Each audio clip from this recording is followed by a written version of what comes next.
I believe this is video 9 in regards to this. So, where I left off in the last one, yes, about the sex slaves, the women, and things like that. So, in support of what you were saying, as far as this, we dealt with that no man was supposed to sell their slave as a harlot. So, the scripture that you gave in regards to say this was the case was Exodus 21:7.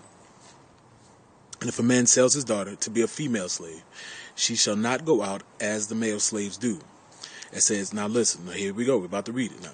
If she does not please her master, who has betrothed her to himself. So this is an arranged marriage, not a sex slave. He is betrothed to her to be her wife, his wife. To himself, then he shall let her be redeemed. So then to be redeemed was to be bought back and set free. This was not that she would stay there for life as a slave. She was to be redeemed, set free, if she did not please him. He shall have no rights to sell her to a foreign people. So we already know that they could not sell them. We already seen that they couldn't sell their female slaves to anyone. They were to let them free. So in this case, if a man said betrothed or arranged his daughter to be married to another man, if she did not please him, or if he didn't go through with the arranged marriage, then she too was to be set free and could not be sold. So this whole sex slave operation that you keep promoting and you keep throwing out there and everybody wants to throw out there is a non-existent claim. It says, who has betrothed her to himself, then he shall let her be redeemed. He shall not have no rights to sell her to foreign people, since he has dealt deceitfully with her. It didn't say that he humbled her, but that he dealt deceitfully. So he took her in to promise her to be married to him, but yet he did not follow through. So he had dealt deceitfully, so therefore she needs to be let go. And if he has betrothed her to his son, again, an arranged marriage type of situation that some fathers and parents were putting their kids in, to where now she's betrothed to the son. So he is set up to be betrothed to the son, so she's to go over there and live with him, be raised up with the son. So to betroth to her son, all of these they are betrothed to, so they are going to marry these men. And again, I told you, if a man marries a woman, he is to take care of her and provide for her. This is not a mistreatment, because the men are to provide and take care for them and not treat them wrong. It says, shall deal with her. He said, he shall deal with her according to the custom of daughters. So he was to treat her as a daughter, not a slave, as a daughter. Again, if you read scripture, you can get a lot of clarification on things. You may not get the deep understanding of the spiritual nature of it, but you can get a natural clarification of stuff. But clearly you didn't want to read it. You only wanted to show if a man sells his daughter. That's the only part you wanted to go over, and not go over the rest of the scripture. But as I said, I'm going to show you through your own scriptures what it actually says. It says, deal with her according to the custom of daughters.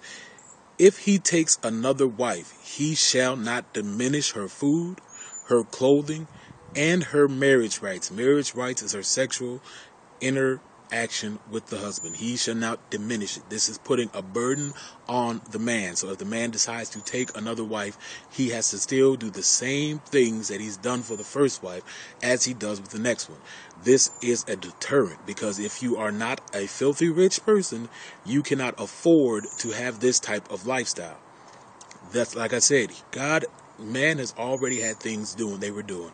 So God set up rules to discourage people from doing it. And if he does not do these three for her, then she shall go out free without paying money. Again, as I shown you, women were allowed, if a man was not taking care of them properly, they were allowed to leave the man and go back into their father's house. Period. They didn't have any obligations to stay there. If the man could not provide for her, she can go back to her father's house, as I showed with Tamar and Absalom. She can go into her brother's house. That's why it was always a good thing for women to produce men, because they were the protection. They were the police for the family, because there was no police there to keep people in check. But if you had a whole bunch of strong brothers around, it's even today, if a female has a whole bunch of brothers around and a dude treats her bad, she can tell those brothers, and those brothers will go and handle the situation. And this is the same thing here.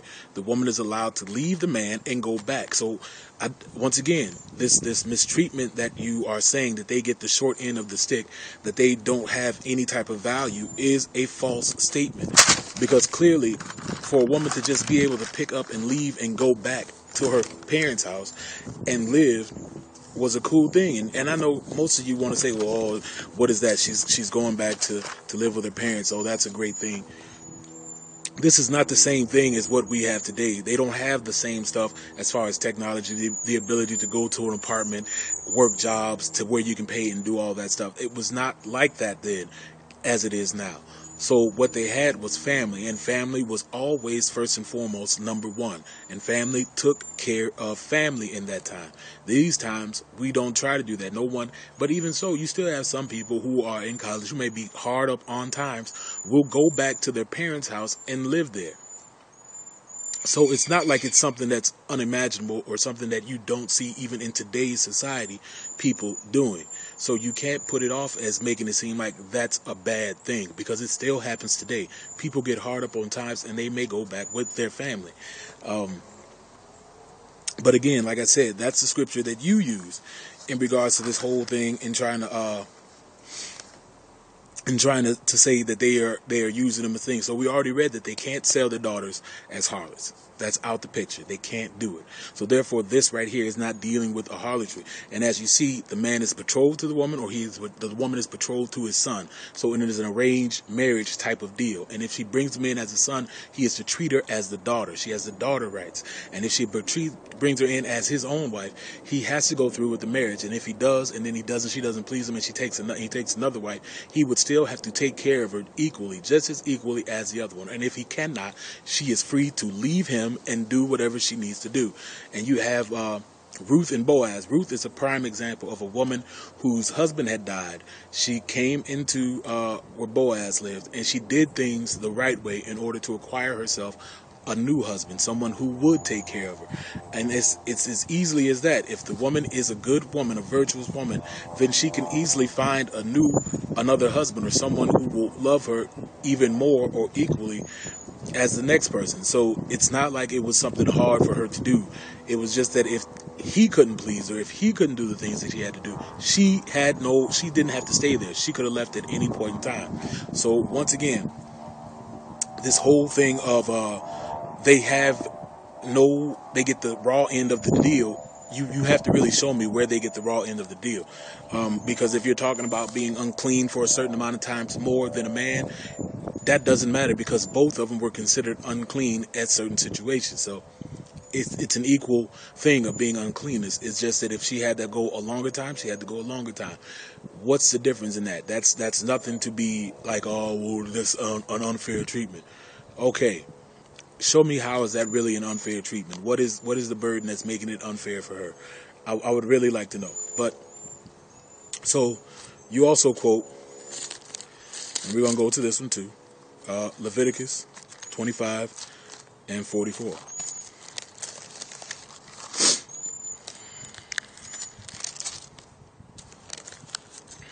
So,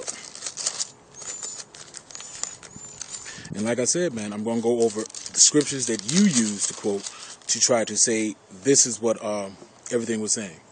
So, and see, again, in this scripture that you quoted, you again are being deliberately misleading in what's in the text.